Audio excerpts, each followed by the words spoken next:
Gather round the fire, friends. I've got a twisted tale that'll leave you shook to the core. It's a story of power, greed, and the dark underbelly of the entertainment industry. Buckle up, because this one's a wild ride.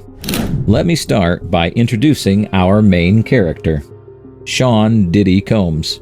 This music mogul has been a fixture in the industry for decades, but behind the glitz and glamour lurks a trail of controversies and allegations that'll make your skin crawl. Now, let's rewind to 1991, when Diddy co-promoted a celebrity basketball game and concert at City College of New York. What should have been a night of fun turned into a nightmare when a stampede broke out, leaving 9 people dead and 29 injured. Diddy was blamed for hiring inadequate security, and he had to settle a slew of lawsuits from the families of those who lost their lives. But that was just the beginning, my friends. In 1995, Diddy found himself embroiled in a deadly feud with Marion Suge Knight, the co-founder of Death Row Records. It all started when Knight's friend, Jake Robles, was gunned down outside an Atlanta nightclub after an argument with Diddy's crew. Though Diddy denied involvement, Knight held him responsible for the shooting that ultimately claimed Robles' life.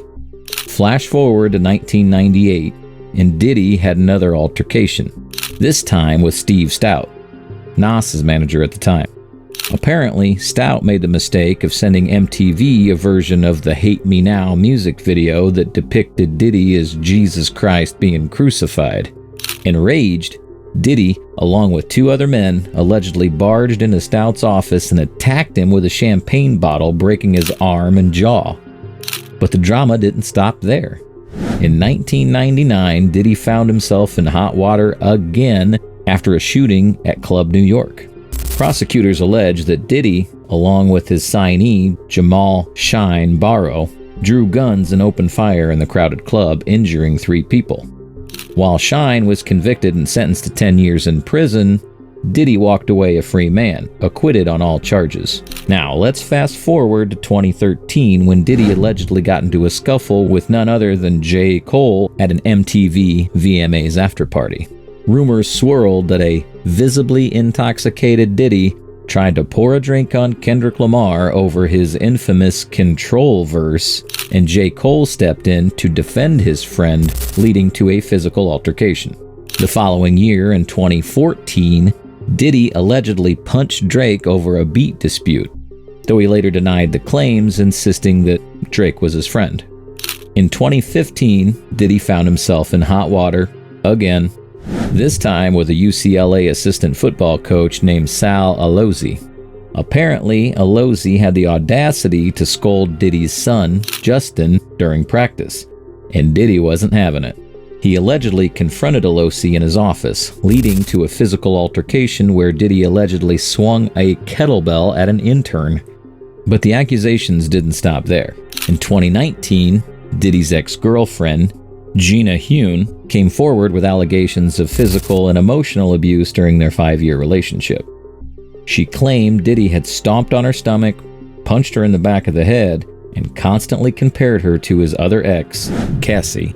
Speaking of Cassie, in 2023, she filed a lawsuit against Diddy, alleging years of physical and sexual assault, and even forced sex with male escorts while he watched.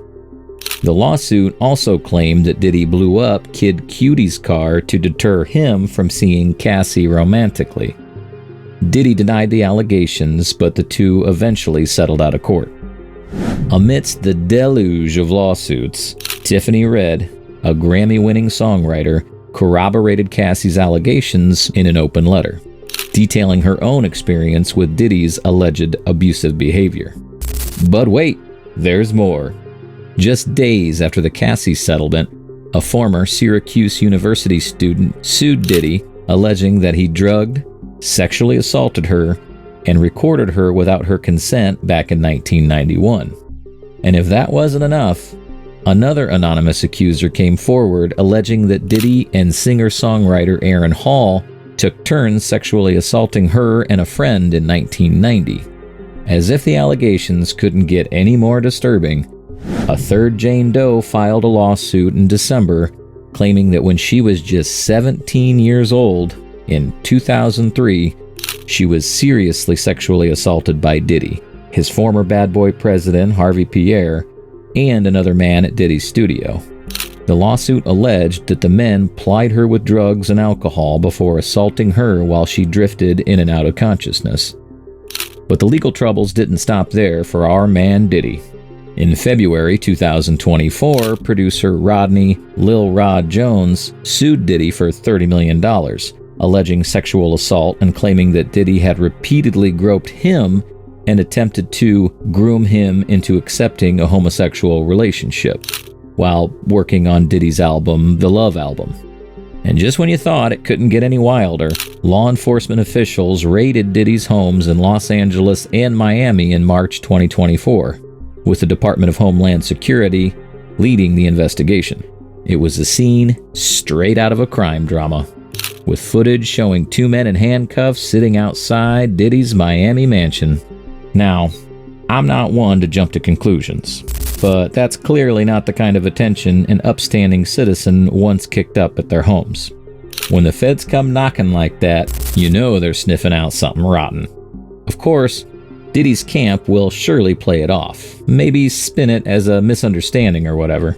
But with this many fires burning, that smokescreen ain't gonna last. As for what happens next for Diddy, that's something we will have to wait to see. But for now, friends, that's the twisted tale of Sean Diddy Combs. A cautionary tale of power, excess, and the dark side of fame.